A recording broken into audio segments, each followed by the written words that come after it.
Hi there, Alex here at mixinglessons.com. In this video, we're going to have a look at the process of gain staging your plugins. Now, what that means is having an intentional level that your signal is going into a plugin at, and also having an intentional level that a signal comes out of a plugin.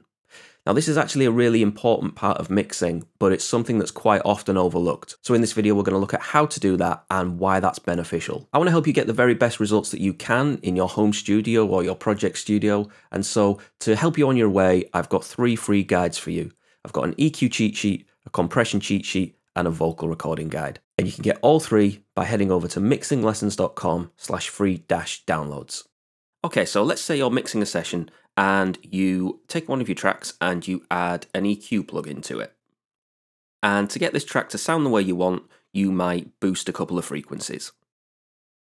And then tonally, you might have that track sounding the way you want, so you might then move on to compression and add a compression plugin. Let's get some signal going into this compressor. So we're getting a couple of decibels of compression. Now generally with compression, because we're turning a part of the signal down, we might then apply makeup gain, we might boost the level of the signal up a little bit to compensate. So you're going through this normal process of adding your EQ plugins, your compression plugins, or whatever other plugins it may be. Let's just take a moment to look at the level of this signal. So this meter here is telling us the level of this signal. This signal is peaking just below -5 decibels, about -7 decibels. Let's just take a look at what happens if we bypass these plugins that we've added. Now, the signal is peaking at about -15.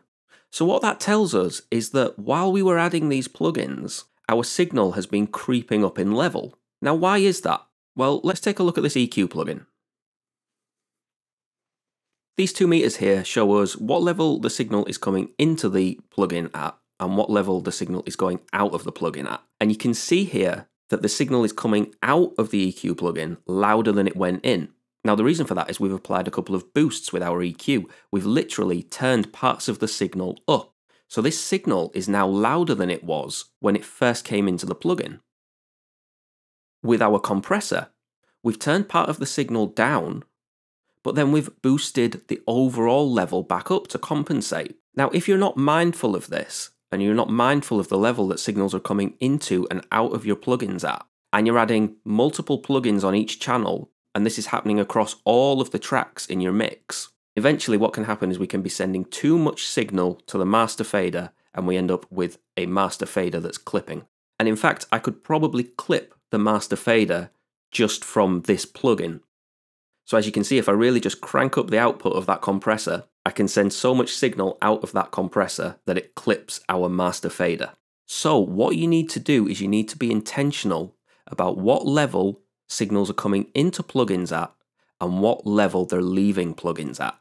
So here, where we've boosted these frequencies, what we can do is we can turn the output of the plugin down to compensate. Now, you won't necessarily be able to get them to match exactly because technically the signal isn't the same as it went into the plugin. We have turned parts of the frequency spectrum up, so we do have a different signal now. So it might not match exactly, but you can get it pretty close. Same with the compressor, we have control over how loud the signal is leaving the compressor. Now, applying makeup gain is a perfectly normal part of using compression. You know, you might be turning part of the signal down and then raising the overall level. That's perfectly normal. But be intentional about how much you're turning the output up. You know, there is always that temptation that louder tends to sound a bit better. And so if we're not being careful about how much we're turning things up, then things can get too loud. Now, obviously, your mix is probably going to end up louder at the end of the mix than at the beginning. And that's why we sometimes need to free up some headroom in our mix at the beginning of the mixing session. That's what I showed you how to do in the last video, and I'll leave a link to that on screen, so that we've got a bit of headroom to work with in case some things do have to get a bit louder. So it's okay for things to get louder, but be intentional about it. Be intentional about what level signals are coming into plugins at and what level they're leaving plugins at. Don't let things creep up and up and up without you realizing, and then find out that your master fader has started to clip. So I really hope you found that useful. If you've got any questions, please just ask. Don't forget to head over to mixinglessons.com/free-downloads for that free EQ cheat sheet, your free compression cheat sheet, and your free vocal recording guide. Thank you very much for watching, and I'll see you next time.